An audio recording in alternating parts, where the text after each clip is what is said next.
So good morning students. अब तक अपन ने क्या क्या पढ़ लिया? लास्ट लेक्चर में अपन ने केनेडीज थ्योरी, बेसिस थ्योरी पढ़ ली है अपन ने, ठीक है। और अपन क्या क्या पढ़ लिया एक बार रिवाइज करा देते हैं। तो अपन ने ये पढ़ ली है, केनेडीज की थ्योरी होगी, बेसिस की थ्योरी होगी, उस पर बेस्ड न्यूमेरिकल प्रॉब्लम सॉल्व कर चुके हैं। और क्या पढ़ा है अपन ने? डिजाइन ऑफ कैनाल्स में alluvial, non alluvial canals, losses पढ़े अपन ने, कुछ डेफिनेशंस थी वो पढ़े अपन ने, फैक्टर्स पढ़े अपन ने। अब जो अपन पढ़ने वाले हैं उसमें का नाम है थ्योरी ऑफ सीपेज। क्या नाम है उसका? Theory of seepage. उसके रिगार्डिंग जो भी हम आगे करेंगे वो गूगल मीट के अंदर उसको प्रोसीड करेंगे। Theory of seepage upon start करने जा रहे हैं आज। देखते हैं क्या क्या होता है इसके अंदर।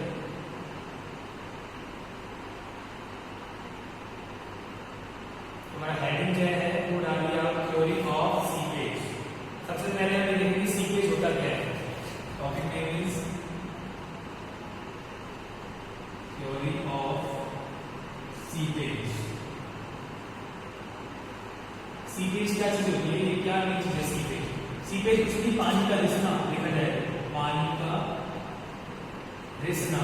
हिंदी में बोल रहा हूँ बिल्कुल लेमन लैंग्वेज के अंदर। रिसना मतलब रिस के पानी का वॉइड से बहना है, आसपास के एरिया से पानी का निकल जाना। अब ये होता क्या है वो देखते हैं। इसके अंदर हम पढ़ेंगे डाइवर्जन हेडवर्क्स। डाइवर्जन हेडवर्क्स मतलब सपोज फॉर में हमने क्या किया, हमने पानी कलेक्ट कर लिया, पानी कलेक्ट कर लिया, लेकिन बाढ़ आ गई, फ्लड आ गया। तो उस पानी को जब अब सपोज किसी डैम बना दिया हमने, मान लो डैम बना दिया। डैम क्यों बनाते हैं आपको पता ही है, what is the purpose of dam?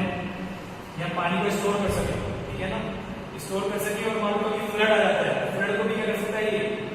Flood क्या कर लेगा? ये रोक लेगा। डैम निकलता है, रोक लेगा। अगर अपने डैम नहीं में तो फिर हमारा फ्लड पूरा बहा के ले जाएगा, ठीक है ना। तो बेसिकली यहाँ पर जो हम पढ़ेंगे वो पढ़ेंगे वियर के बारे में। इसके बारे में पढ़ेंगे हम वियर के बारे में।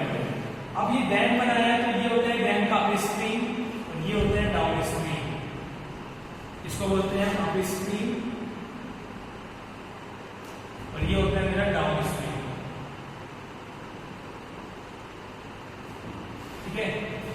अब वियर के बारे में पढ़ेंगे। तो वियर क्या होता है? तो wear is hydraulic structure constructed across the entire width of a river. इसका मतलब मान लो ये नदी बह रही है, ये नदी बह रही है, तो अलोंग मतलब इसी के साथ, अक्रॉस मतलब इसके परपेंडिकुलर। जैसे मान लो मेरी ये नदी बह रही है, तो अगर मैंने अलोंग बना दिया तो ये, लेकिन अगर मैंने इसके परपेंडिकुलर बना दिया तो ये क्या हो जाएगा? Across, perpendicular. नदी यूं बह रही है तो मैंने ऐसे खड़ा कर दिया स्ट्रक्चर, उससे क्या होगा? अगर नदी में ज्यादा बहाव आ जाएगा तो ये वियर क्या कर देगा? हमारे बहाव को डाइवर्ट कर देगा जहां पर हमको डाइवर्ट करवाना है, ठीक है। वही इसमें लिखा है where is a hydraulic structure constructed across the entire width of a river to increase its water level so that a fraction of flow of river can be diverted into canal irrigation network. जैसे suppose करो यहाँ पर मेरा ये river है, यहाँ मेरा flow बहुत बड़ा फ्लो हो गया, मैंने क्या बना दिया? यहाँ पर एक वियर बना दिया और वियर के थ्रू मैंने क्या कर दिया? इसको, इस फ्लो को, जो पानी बहुत तेज बह रहा है, इस फ्लो को डाइवर्ट कर दिया। कहां पर? मेरे कैनाल इरिगेशन सिस्टम में डाइवर्ट कर दिया। कैनाल इरिगेशन सिस्टम में डाइवर्ट कर दूंगा और उससे क्या करूंगा? मैं खेती कर दूंगा। क्योंकि अगर मैंने वियर नहीं बनाया तो क्या होगा? मेरा पानी को इतना ज्यादा होगा, फ्लड आ जाएगा। फ्लड आ जाएगा तो क्या हो जाएगा? आसपास के एरिया निकल जाएगा। तो मैंने स्ट्रक्चर खड़ा कर दिया, ठीक है। उस स्ट्रक्चर की हेल्प से क्या कर दिया? इस पानी के फ्लो को डाइवर्ट कर दिया और उस पानी के फ्लो को कहां ले लिया? अपनी कैनाल इरिगेशन के अंदर ले लिया, कैनाल इरिगेशन पर्पस के लिए ले लिया। इतना क्लियर हो गया। अब कुछ फेलियर भी होते हैं। अब जो मैंने वियर बनाया है उसमें फेलियर भी होते हैं, वो कौन से होते हैं, ठीक है, वो देखते हैं। ये इसका अप स्ट्रीम होता है, ये डैम का अप स्ट्रीम, ये डैम का डाउन स्ट्रीम। ऐसे ही मान लो अगर यहाँ पर मैंने वियर बना रखा है तो ये वियर का अप स्ट्रीम हो गया, ये क्या हो गया? वियर का डाउन स्ट्रीम हो गया। अप स्ट्रीम बोलते हैं इसको। बाकी आप ज्योमेट्री में पढ़ेंगे इसको अच्छे से, up stream and down stream, ठीक है। अब हम देखते हैं कुछ फेलियर, क्या फेलियर होते हैं इस वियर के। फेलियर भी होते हैं, क्या क्या होता है वो देखते हैं। तो डाइवर्जन हेड मतलब जो डाइवर्ट करने के लिए काम में आता है। तो डाइवर्ट करने के लिए हमारा वियर काम में आ रहा है, बैराज काम में आता है, बट ये हमारा वियर लेके चल रहे हैं, ठीक है। तो वियर के रेस्पेक्ट में हम क्या पढ़ेंगे? What failure of a weird. कौन कौन से फेलियर होते हैं देखते हैं। पहला फेलियर है मेरा by surface flow, by surface flow. बहुत सिंपल सी चीज है। मान लो ये वियर बना रखा है, ये मेरा वियर बना रखा है, ठीक है, और पानी मेरे अंदर आ रहा है, पानी मेरा बहुत तेज से आ रहा है। सरफेस फ्लो की करंट क्या हो जाएगा, अगर ये स्टेबल नहीं है, स्ट्रॉन्ग मैटेरियल से नहीं बना तो क्या हो जाएगा, ये ओवरटर्न हो जाएगा, गिर जाएगा, ठीक है ना। वही इसमें क्या देखो, due to excess turbulent discharge और flow condition the weir can fail above the river bed level. मान लो यहाँ पर ये रिवर का बेड लेवल है, ये रिवर है, ये रिवर बना रखी है और ये मैंने क्या दिखा रखा है, वियर दिखा रखा है, ये मैंने वियर दिखा रखा है, तो ये क्या हो जाएगा, फेल हो जाएगा, ठीक है ना। अगर बहुत तेज डिस्चार्ज आए कहां पर, सरफेस के ऊपर की बात कर रहे हैं, ठीक है। अब कैसे इसको रोकेंगे वो देखेंगे। सेकंड इज बाय सब सरफेस फ्लो,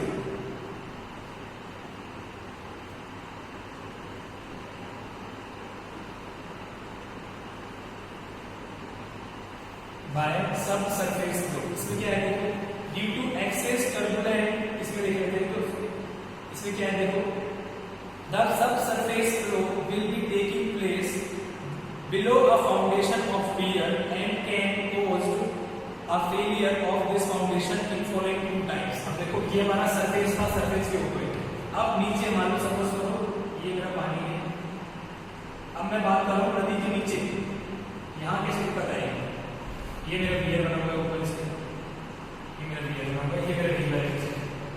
तो हम बात कर रहे हैं किसकी, सब सरफेस, मतलब सरफेस के नीचे वाले फ्लो की बात कर रहे हैं। वही बात है, सब surface flow will be taking place below a foundation of rear। ये देखो ये हमारा rear बना दिया था मैंने, ये rear है जो इसका फाउंडेशन के नीचे की बात करी है, and can cause a failure of this foundation in following two ways।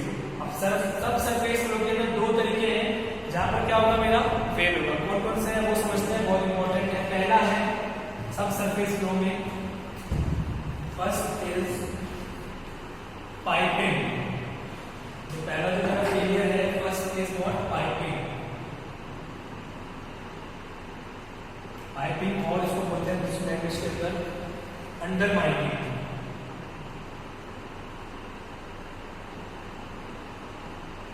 Undermining, ठीक है। और क्विकसैंड फिनोमेना, क्विकसैंड, इसको ज्योडमी पढ़ोगे, बॉइलिंग भी बोलते हैं इसको कुछ लोग,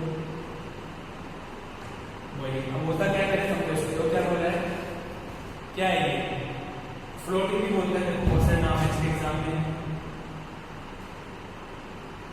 फ्लोटिंग क्या होता है देखिए, if the water percolating below a foundation sufficient force when it emerged at the downstream end of an impervious floor, then it will lift up the soil particles at the end of the floor। Suppose करो ये मेरा floor है, ये मेरा floor है, क्या wear बना रखा है, ऐसा मान लो ये वियर कुछ इस टाइप का है, वियर ऐसा बना रखा है, मान लो ये मेरा वियर बना रखा है, ठीक है, ये मेरा वियर है। हम बात कर रहे हैं सब सरफेस फ्लो की। मेरा पानी कुछ ऐसे आ रहा है, पानी कुछ ऐसे आ रहा है, अब होता क्या है, ऐसे आ रहा होगा, कुछ टाइप से आ रहा होगा, ये मेरी सीन से क्या है मेरा, ये मेरा सरफेस के ऊपर, ये सरफेस के नीचे, नीचे क्या होगी, सॉइल होगी मेरी, अपने सॉइल के पार्टिकल्स होते हैं, ऐसे दिखाती है मैंने पार्टिकल्स सॉइल के बहुत सारे, ठीक है। ये मेरा इम्परवियस फ्लो है, फ्लो दिखाती है मैंने, इसमें मेरा वियर टिका हुआ है, ठीक है। ये सॉइल के पार्टिकल्स हैं, ये मेरा पानी का फ्लो दिखाती है, पानी का फ्लो हो रहा है। अब होगा क्या, सब सरफेस मतलब मेरा पानी कहां से जा रहा है, तो सरफेस फ्लो जो ऊपर से चला गया, सब सरफेस मतलब पानी मेरे कहां से जा रहा है, नीचे से जा रहा है। पानी का बहाव इतना तेज आया, जिस सोइल पार्टिकल से ये इम्परवियस फ्लोर मिलके बना है, उसको भी क्या कर दिया, इरोड कर दिया, या फिर अपने साथ पानी इसको आगे लेके चल गया। क्या किया मैंने, ये इम्परवियस फ्लोर बना रखा है, इस फ्लोर के ऊपर मैंने लिखा हुआ है क्या, ये वियर लिखा हुआ है। अब मेरा पानी का बहाव आ रहा है, सब सरफेस फ्लोर है, ऐसा तो नहीं वही पानी ऊपर जाएगा, कुछ पानी नीचे से जाएगा, कुछ क्या बहुत ज्यादा पानी जाएगा, ठीक है, पानी मेरे नीचे से जाएगा, तो क्या करेगा वो, इम्परवियस फ्लोर जिस मेटेरियल का बना हुआ है, उस मेटेरियल के पार्टिकल्स को भी पानी से अपने ऊपर आके ले जाएगा भाग के। इसको ये हम बोलते हैं क्या, अब देखो होगा क्या, फिर वही से लिखा मैंने, if the water percolating below a foundation sufficient force when it emerged at the downstream end. ये मेरा कौन सा एंड हो गया? Downstream and. बता चुका था। यहाँ पर मेरा कौन सा एंड होगा? Upstream and. ये डाउनस्ट्रीम है, ये upstream and. It emerged at the downstream end of an impervious flow. It may lift up the soil particles at the end of the flow. तो जो soil particles यहाँ पर होंगे वो पानी का जाएगा, इसके ऊपर भाग के जाएगा। ठीक है? This process of erosion extend backward towards the upstream side. देखो जब यहाँ पर क्या हो जाएगा मेरा, अब यहाँ पर क्या हो जाएगा? होल पैदा हो जाएंगे, होल पैदा हो जाएंगे। अब ये क्या होगा? यहाँ पर होल पैदा होने में पानी आगे नहीं जाएगा, पानी कहाँ जाएगा? मेरे पीछे जाएगा, बैकवर्ड डायरेक्शन जाएगा। मेरे फिर पानी कहाँ जाएगा? बैकवर्ड डायरेक्शन में जाएगा, ऐसे। और यहाँ पर ये पार्टिकल्स है, ये मेरे क्या हो जाएंगे? रिमूव होते जाएंगे पार्टिकल्स। ठीक है? तो वही लिखा हुआ this process of erosion extend backwards, पीछे जाएगा, towards the upstream side and results in the removal of soil and there developing pipe like formation. क्या होगा? जब ये मेरा पार्टिकल्स से रिमूव होंगे, इरोजन होगा, तो मेरा जो पानी है, मेरा पानी वापस से पीछे की तरफ बहने लगेगा। मेरा पानी वापस से पीछे की तरफ बहने लगेगा तो एक पाइप लाइन फॉर्मेशन क्रिएट हो जाएगा, पाइप लाइन। मतलब क्या होगा? जो मेरा पानी क्या होता क्या है? देखो अगर मेरे पार्टिकल्स यहाँ पर मैंने इम्परवियस फ्लो इस मटेरियल से मिलकर बनाया है, सोइल के पार्टिकल्स यहाँ पर हैं, इतने स्ट्रॉन्ग हैं कि मेरे पानी को आगे ले जाने दे रहे हैं, तो अच्छी बात है। लेकिन अगर मेरा ये पानी का बहाव इतना ज्यादा तेज है या फिर ये मटेरियल इतना कमजोर है, इसलिए इसको इरोड कर दिया, तो ये पार्टिकल्स आगे इसके ऊपर जाएंगे तो ये पानी का प्रेशर वो वापस से पीछे की तरफ आएगा, पीछे की तरफ आएगा तो एक पाइपिंग लाइन हो गई फॉर्मेशन, पाइपिंग। ये पाइप लगा रखा है, लिखा है पाइप, ये मेरा क्या है? पाइप लाइन की क्या बनेगी? फॉर्मेशन बन जाएगी। तो लिखा हुआ है this process of erosion extend backward toward the upstream side and results in removal of the soil and their developing pipe-like formation below the floor. इस फ्लोर के नीचे क्या हो जाएगा? पाइप-like formation बन जाएगी। इसको हम बोलते हैं पाइपिंग या फिर undermining. The flow makes subside in vacant space so formed and fail, which is known as failure due to piping or undermining. इसका मतलब क्या हो गया? जो हमारा फ्लोर है, जिस मेटेरियल से मिलकर बनाया है, यहाँ पर क्या हो जाएंगे? ये पार्टिकल्स ये हटने चालू हो जाएंगे। जैसे हटने चालू हो जाए उसका मेटेरियल क्या हो जाएगा? खराब होना चालू हो जाएगा। खराब होगा तो जो वियर है वो क्या हो जाएगा? पानी से हो जाएगा। वियर टिका किससे हुआ है? इस इम्परवियस फ्लोर पे टिका हुआ है, वियर हो गया। अब जैसे इसका मेटेरियल ही मान लो खत्म होना चालू हो गया तो वियर कहाँ जाएगा? वियर क्या जाएगा? खराब हो जाएगा। इस सिचुएशन क्या बोलते हैं? पाइपिंग। क्या बताया मैंने? जो मेरे सोइल के पार्टिकल्स थे, मेरे पानी का बहाव बढ़ते जा रहा है तो पार्टिकल्स को इरोड करेंगे तो ये पार्टिकल्स आ जाएंगे, आगे जाएंगे। तो यहाँ पर क्या होगा? प्रेशर पीछे की तरफ आएगा, उस प्रेशर का एक पाइप लाइन फॉर्मेशन हो जाएगी। इसको हम क्या बोलते हैं? इसको बोलते हैं पाइपिंग और अंडर पाइपिंग। आई थिंक ये चीज क्लियर हो गई होगी बच्चों आपको। ठीक है? Following steps should be taken. अब कुछ स्टेप्स हैं जिसके थ्रू हम कर सकते हैं, प्रिवेंट कर सकते हैं बॉइलिंग या फ्लोटिंग या piping. Following steps should be taken to prevent the failure due to piping or undermining. ठीक है? क्या क्या होते हैं वो देख लेते हैं। तो सबसे पहले क्या क्या स्टेप्स होते हैं जिसके थ्रू हम पाइपिंग या फिर अंडरमाइनिंग या फिर फ्लोटिंग को रोक सकते हैं? क्या क्या स्टेप्स होते हैं वो देख लेते हैं एक बार। पहला स्टेप है प्रोवाइडिंग, मतलब पहला टाइप है providing sufficient length of impervious floor. मतलब क्या करो? पूरी लंबी लेंथ प्रोवाइड करो फ्लोर की, पानी का जो फ्लो है, पानी का जो बहाव है, जो पानी जिस करंट से फ्लो हो रहा है उसकी गति क्या हो जाए? धीमी हो जाए। जिस स्पीड से आ रहा है वो क्या हो जाए? धीमी हो जाए। इतना देर ट्रैवलिंग कर रहे हैं, डिस्टेंस लंबी है तो क्या हो जाएगा? मेरा डिस्टेंस बहुत लंबी है। ठीक है? तो मेरी वेलोसिटी कम हो जाएगी। तो वही है providing sufficient length of impervious flow so that the path of percolation, ये मेरा क्या है? पर्कोलेशन, पानी का ऐसे जा रहा है, इस टाइप से पानी में जा रहा है, so that the path of percolation is increases and exit gradient is reduced. Exit gradient ये एक नई चीज आई है, ये आप पढ़ाएंगे आपको गूगल मीट के अंदर। एक्सिट ग्रेडियंट क्या होता है? ऐसे होता है तो IC = G-1/1 + E। ये आप जो करने पड़ोगे अच्छे तरीके से, बाकी मैं आपको गूगल मीट में क्लास में बताऊंगा एक्सिट ग्रेडियंट क्या होता है। फिलहाल अपना ध्यान रखिए कि आप अगर लैंड बड़ी प्रोवाइड करा दें तो हो जाएगा, जब मेरा पानी पर्कुलेट कर रहा है उसकी लेंथ बड़ी रहेगी, तो यहाँ पर जो बैक्टीरिया का जो बैक्टीरिया भर के जा रहा है ऊपर या सॉल्टी पार्टिकल जा रहे हैं वो नहीं जा पाएंगे। पहला फेलियर को रोक लिया हमने। और क्या है, providing piles and the upstream and downstream ends of the impervious floor. Piles का आपने पाइल फाउंडेशन, पाइल लगा दी हमने, ऐसे पाइल लगा दी, ऐसी पाइल लगा दी, अपस्ट्रीम हो गया, डाउनस्ट्रीम हो गया, या पाइल लगा दी। पाइल किसी मॉलिक्यूल की, स्टील की, आयरन की पाइल, तो फिर पानी में ऐसे रहेगा, पानी से अंदर ऐसे रहेगा, पानी का जो पाथ है वो लंबा हो गया। मतलब मेन काम क्या है मुझे, मेरे पानी का पाथ क्या करना है, लंबा करना है। अब इससे मुझे क्या हो जाएगा, पाइपिंग मेरी करेगी रिड्यूस हो जाएगी। इतना क्लियर हो गया बच्चे? फर्स्ट मेरा क्या हो गया, पाइपिंग अंडरवाइंडिंग हो गया। अब सेकंड जो मेरा फेलियर होता है वो होता है by uplift pressure, by uplift pressure. ये क्या होता है, ये लिख दिया अपन।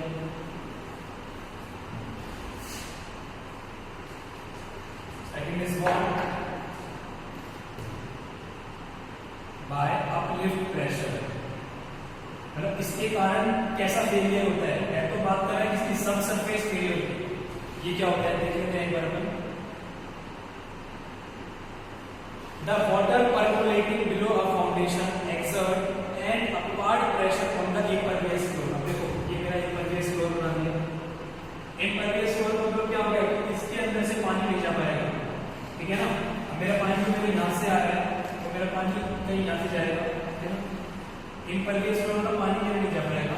लेकिन अब देखो क्या लिखा है इसके अंदर, the water percolating below a foundation exert an upward pressure on the impervious floor।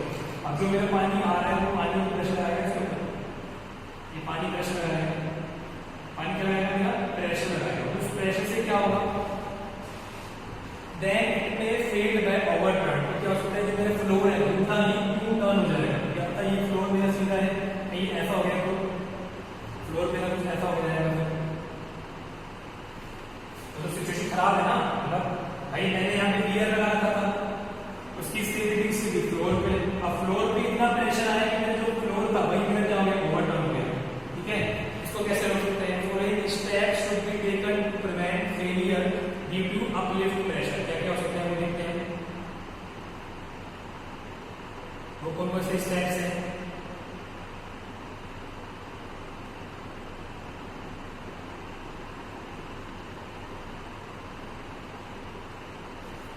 If the uplift pressure is not counterbalanced by the weight of the flow, then it may fail by overturn। मतलब क्या होता है, मैं suppose करो ये मेरा पानी का प्रेशर ऊपर है और जो मेरा वेट है इसका, ये जो वेट इसका इम्परवियस फ्लोर का, अगर इसने काउंटर बैलेंस नहीं किया, इसका मतलब सपोज करो वेट ऑफ फ्लोर तो है मेरा कितना, W।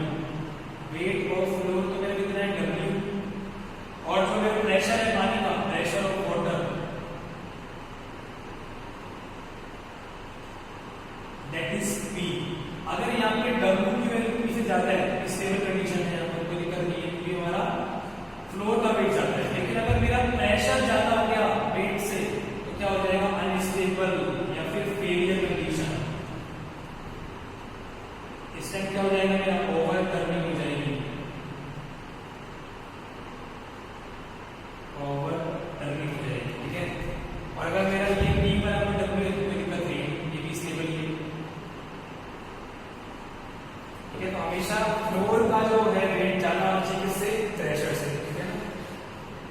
आगे following steps should be taken to prevent failure due to uplift pressure. क्या क्या कर सकते हैं, सबसे ज्यादा थिकनेस है मेरी फ्लोर की, तो थिकनेस है मेरी फ्लोर की, इसको क्या कर दूंगा मैं, बड़ा कर दूंगा, मोटा कर दूंगा।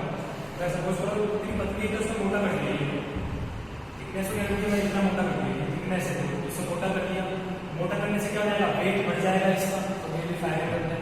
और क्या कर सकते हैं इसके अंदर अपन देखते हैं, providing sheet pipes at the upstream end of the impervious floor so that uplift pressure is reduced. या फिर हम क्या कर सकते हैं, अपस्ट्रीम पर क्या प्रोवाइड करा देंगे हम, अपस्ट्रीम पर हम शीट पाइप्स प्रोवाइड करा देंगे। ये मेरा फ्लोर का, ये मेरा गियर लगा हुआ है मालूम, ये मेरा अपस्ट्रीम है पोर्शन, ये मेरा डाउन स्ट्रीम है। तो यहाँ पर मैंने प्रोवाइड कर दी पाइप्स। पाइप्स प्रोवाइड करने से क्या होगा भाई, इसकी लेंथ का भी बढ़ जाएगी, वही तो मैं चाहता हूँ, ठीक ठीक है, जिससे मेरा पर्कुलेटिंग वाटर है जब ऐसे आ रहा है उसकी स्पीड क्या हो जाए, धीरे हो जाए, प्रेशर भी हो जाएगा, धीरे हो जाएगा।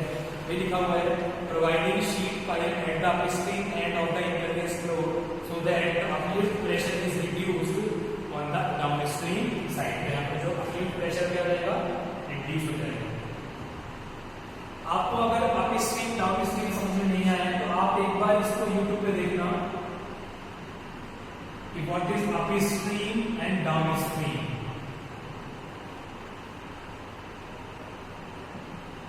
ठीक है, डैम के रेसेंट में बात करते हुए बता चुका हूं, मान लो ये डैम है, तो जो ये पोर्शन होता है ये मेरा होता है upstream, this is my downstream. ठीक है ना, बाकी जब अपन पूरा वीडियो क्लास लेंगे तो आपको पूरा क्लियर करा देंगे। तब तक के लिए आप अपने घर पे रहिए, stay happy, stay home, take care, thank you very much.